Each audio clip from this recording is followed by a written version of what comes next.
Assalamualaikum warahmatullahi wabarakatuh. Halo semuanya. Di podcast kali ini saya akan membahas tentang pengimplementasian nilai-nilai anti korupsi di tempat saya bekerja.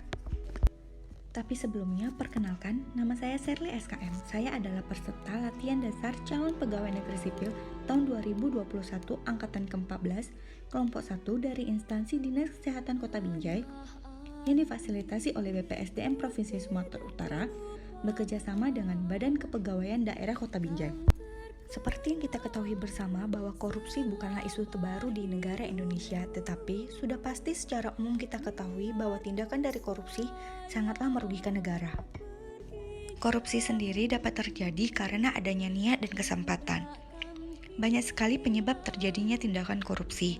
Beberapa di antaranya menurut Badan Pengawas Keuangan dan Pembangunan Republik Indonesia meliputi aspek individu pelaku korupsi, aspek organisasi, aspek masyarakat tempat individu atau organisasi berada, dan yang keempat, sistem yang buruk. Jika diulas berdasarkan penyebab tindakan korupsi, maka ada beberapa preventif dari tindakan korupsi tersebut. Yang pertama, perbaikan sistem, dan yang kedua, perbaikan manusia. Perbaikan sistem meliputi perundang-undangan, reformasi birokrasi, menegakkan etika profesi, dan tata tertib lembaga. Sedangkan perbaikan manusia misalnya memperbaiki moral, meningkatkan kesadaran hukum, mengentaskan kemiskinan, memilih pemimpin yang bersih, jujur, dan anti korupsi. Jenis-jenis korupsi yang erat dengan kehidupan ASN meliputi yang pertama kerugian keuangan negara, yang kedua suap menyuap, yang ketiga penggelapan dalam jabatan, yang keempat pemerasan, yang kelima perbuatan curang, yang keenam benturan kepentingan dalam pengadaan, dan yang ketujuh gratifikasi. Menurut saya pribadi, kesadaran anti korupsi yang tertanam di dalam jiwa setiap ASN adalah hal yang paling penting. Dan untuk terus memupuknya, maka jiwa spiritual dalam pengamalan sila-sila Pancasila, terutama sila pertama ketuhanan yang Maha Esa, harus terus diasah dan dikembangkan untuk menghindari tindakan korupsi. Pengimplementasian sikap anti korupsi sendiri sudah saya terapkan di unit kerja saya.